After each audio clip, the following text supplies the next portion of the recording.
बात बताइए, बहुत से लोग इसको देख रहे होंगे, बहुत से योग करने वाले बच्चे बच्चियां भी देख रहे होंगे, बहुत से लड़के होंगे जो स्टूडेंट होंगे वो देख रहे होंगे। कितनी संभावनाएं हैं फ्यूचर में उनके लिए? वो क्या क्या कर सकते हैं, किस किस सेक्टर में जा सकते हैं, कहाँ से पैसा कमा सकते हैं? देखिए, जो योग के फील्ड की बात मैं करूँगा, केवल योग में संभावनाएं बहुत ज़्यादा हैं। जी। जैसे जो पढ़ कर के बच्चे आते हैं, उनको सबसे पहला स्टेप उनका होता है होम क्लासेस। वो किसी भी जहाँ शहर में आप रहते हैं, उसी शहर के आसपास कुछ सोशल मीडिया के माध्यम से, पैम्फलेट के माध्यम से, होल्डिंग के माध्यम से 10-20 लोगों से संपर्क करके, कैसे भी 4-5 होम विजिट, और एक होम विजिट में 10,000 से लेकर के 15,000 रुपये तक 20 क्लासेस का, 20 क्लासेस का मिल जाता है। तो मैं मानता हूँ कि अगर उसे 5 क्लास भी मिल गई 10-10 हज़ार की, तो 50,000 का 5 घंटे में काम करके महीने का हो जाता है। और दूसरा स्टेप उनका होता है योगा सेंटर। एक स्पेस लिया और वहाँ पे कुछ एडवर्टीजमेंट करके लोग वहाँ आने लगे। वहाँ से अगर सेंटर पे अच्छा काम करते हैं तो वहाँ से लाख, 2 लाख, 3 लाख, 4 लाख रुपए तक महीने के कमाए जा सकते हैं। इसके बाद उसी के साथ साथ तीसरा आता है कॉरपोरेट क्लासेस। कॉरपोरेट में एक एक लेक्चर के, जैसे मेरा बता देता हूँ, मेरा मिनिमम 20,000 रुपये का एक लेक्चर होता है। मेरी एक क्लास होगी अगर कॉरपोरेट में, तो 20,000 तो मैं एक के चार्ज करूँगा। और मान लो मैं दूर जा रहा हूँ तो फ्लाइट के टिकट, होटल का रुकना, एक मेरा जो मेरा असिस्टेंट होगा उसके लिए, पूरा इतना हमारा रहता है। मैं ये क्लियर करना चाहूँगा, ये जो है वो आपको बहुत कम पैसा लग रहा होगा, लेकिन ये 40 मिनट का केवल होता है, एक दिन का नहीं होता। हाँ, ऐसा ही है ना? 40 मिनट्स का, 45 मिनट्स का, या चलो अगर मान लो मुझे खुद को भी आनंद आ रहा था, 1 घंटे का भी चल जाता है। हाँ। तो केवल इतना मिनिमम मैं आपको बता रहा हूँ, एक सेशन।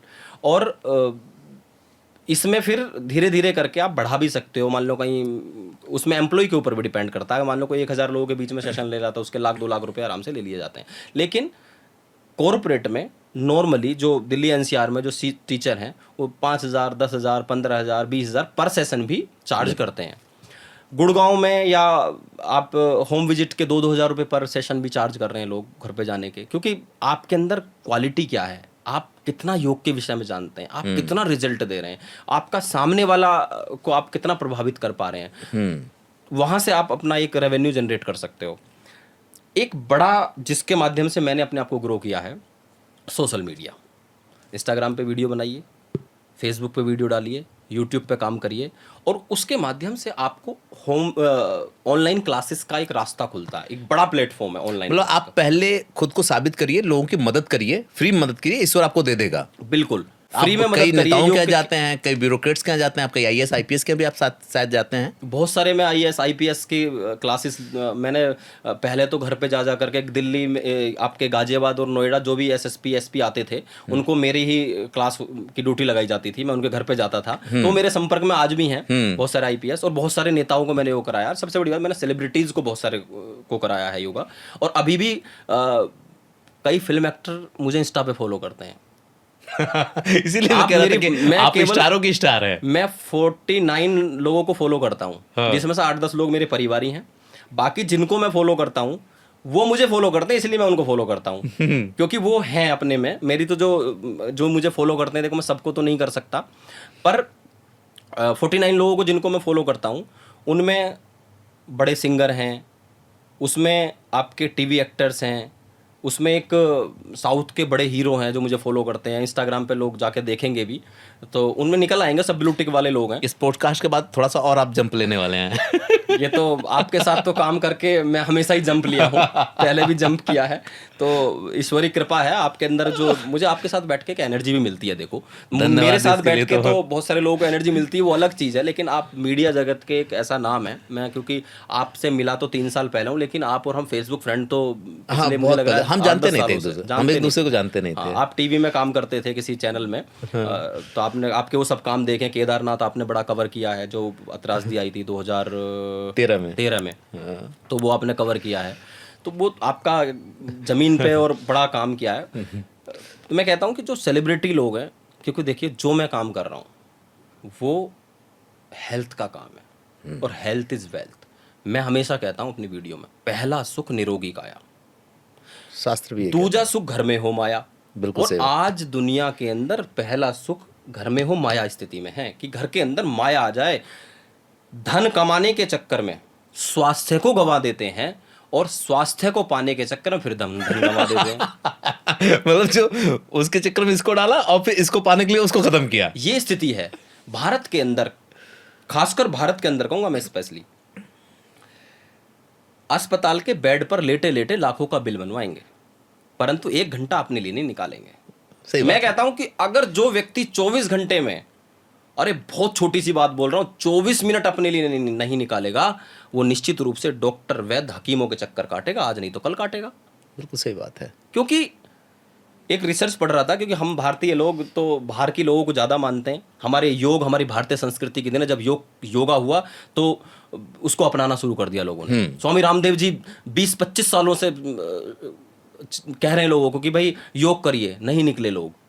हालांकि स्वामी रामदेव जी ने योग को जन जन तक पहुंचाया, परंतु जब योग का योगा हुआ तो पढ़े लिखे लोगों ने सोचा अरे ये तो कुछ अलग, और पावर योगा हुआ तो और जो ज़्यादा लोग बाहर अच्छा, निकल के मजेदार बात क्या है ना कि जब तक इंसान के अंदर डर नहीं बैठता ना, हाँ। तब तक वो इंश्योरेंस खरीदता है क्यों? डरता है। मेडिकल क्लेम क्यों लेता है? डरता है।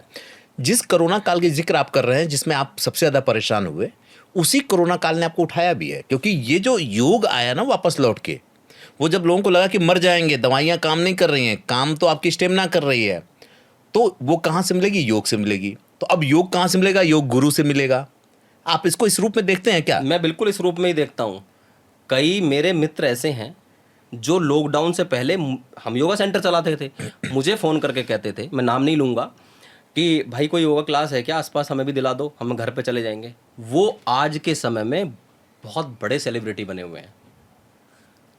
आज के समय में कारण है, देखो, जहाँ लॉकडाउन ने सबको परेशान, कोरोना ने सबको परेशान किया, कहीं ना कहीं लॉकडाउन ने ऑनलाइन के फील्ड में, सोशल मीडिया के फील्ड में लोगों को ऊपर भी उठाया।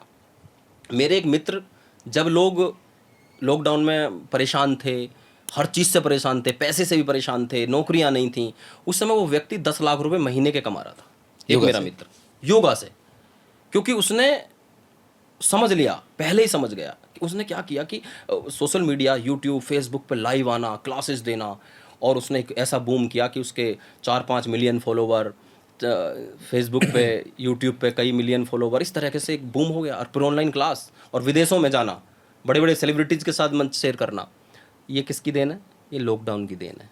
तो हम तो भारतीय लोग हैं, और वेद और उपनिषदों को पढ़ने वाले लोग हैं, भारतीय संस्कृति को अपनाने वाले लोग हैं। हम तो कहीं भी कीचड़ से भी कुछ ना कुछ अच्छा निकाल लेते हैं, नकारात्मकता से भी सकारात्मक निकाल लेते हैं।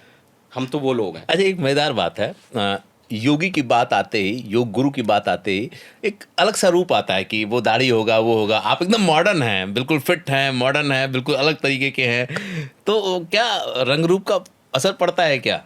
नहीं, देखिए, ये क्या है कि योगी, जब एक संस्कृत का विद्वान कॉरपोरेट सेक्टर में जाए और वो वहाँ लंबी चोटी, लंबे बाल, दाढ़ी बढ़ा करके, और वो संस्कृत की या वेदों की बात करे, तो उसको सुनेंगे नहीं लोग। लेकिन वही व्यक्ति कोट पैंट में जाए, टाई लगा करके जाए, और वो फिर वेदों की, उपनिषद की, संस्कृत की बातें इंग्लिश में करे, समझने की कोशिश करना, जो मैं कहना चाहता हूँ उसी ओर ले जाना, फिर लोग उसे ध्यान से सुनते हैं, कॉरपोरेट वाले लोग। बाबा, भारत में अब 100 चैनल हैं, तो उसमें 10,000 बाबा बैठे हुए हैं कि वो जो पूरा ज्ञान दे रहे हैं, वो हमारी संस्कृति भी है, और हम उनका सम्मान करते हैं, उनको प्रणाम करते हैं। वो पूरे विश्व को कहीं ना कहीं जागृत कर रहे हैं। मैं लोअर टी शर्ट में मैक्सिमम योगा क्लास देता हूँ। ये तो आज आपका एक पॉडकास्ट था, बैठ के चर्चा थी, तो ये मेरा 2 ही वेशभूषा हैं, कुर्ता पजामा या लोअर टी शर्ट। वार्तालाप के लिए, किसी प्रोग्राम के लिए कुर्ता पजामा, और वैसे लोअर टी शर्ट क्लास के लिए। उसका रीज़न सिर्फ इतना है, कंफर्टेबल ड्रेस होनी चाहिए। ड्रेस का फ़र्क नहीं पड़ता, विचारों का फ़र्क पड़ता है। आप देना क्या चाहते हो, लोगों को कनेक्ट कैसे कर सकते हो। ड्रेस तो कुछ भी हो सकती है। और आप इंस्टाग्राम उठा के तो देखो, मुझे दुख होता है, कष्ट होता है, बहुत छोटे छोटे कपड़े पहन करके लड़कियां योगा की वीडियोस डालती हैं। वो दरअसल देखिए, हमारी पहले जो बात हुई थी ना, 2 चीज़ें होता है। एक हमारे यहाँ कहते हैं कि जो चीज़ वो एक कहा होता ना, अधजल गगरी छलकत जाए, भरी गगरिया छुपे जाए। होता क्या कि जब आपके पास देने के लिए कुछ होता है ना, उससे लोगों का फायदा होता है, तो ये मायने नहीं रखता कि आप किस ड्रेस में आ रहे हैं। जो आप छोटे कपड़े या हॉट की बात हो रही है ना, वो सिर्फ व्यूवरशिप बढ़ाने के लिए हो रही है। सच्चाई है, सच्चाई है। आपके पास कुछ देने के लिए होगा तो सिर्फ ऐसे ही सोहित योगी की तरह ट्रेंड करते नजर आएंगे। आपने धोती नहीं पहनी, आपने दाढ़ी नहीं बढ़ाई, लेकिन उसके बाद भी आप ट्रेंड कर रहे हैं, और कई देशों में ट्रेंड कर रहे हैं। मेरे एक मित्र हैं बॉलीवुड के, बड़े अच्छे फोटोग्राफर हैं, बहुत बड़ा नाम है उनका, प्रवीण तालान जी। वो मेरे से कहते हैं उनको कहीं कुछ मानसिक समस्या हुई थोड़ी, वो कहीं शूट कर रहे थे आर्मी का, तो वहाँ कहीं मतलब बिल्कुल ग्लेशियर में कहीं ऐसी जगह शूट कर रहे थे, तो वहाँ उनको कुछ नेगेटिविटी आई। तो कहीं से पतंजलि गए, आचार्य जी से मिले, बालकृष्ण जी से, उन्होंने मेरा नंबर उनको दे दिया, उनके पीए ने, कि इनसे आप योगा कीजिए। तो मैंने उनको कुछ मेडिटेशन की क्लास दी। तो उन्होंने मुझे उस समय पे 2014 की बात है ये, उस समय पे मेरे से कहा, और बहुत सारे फ़ोटो दिखाए, मुंबई में रहते हैं, लेकिन सोहित आप योगा के फील्ड में इनको बीट नहीं कर सकते।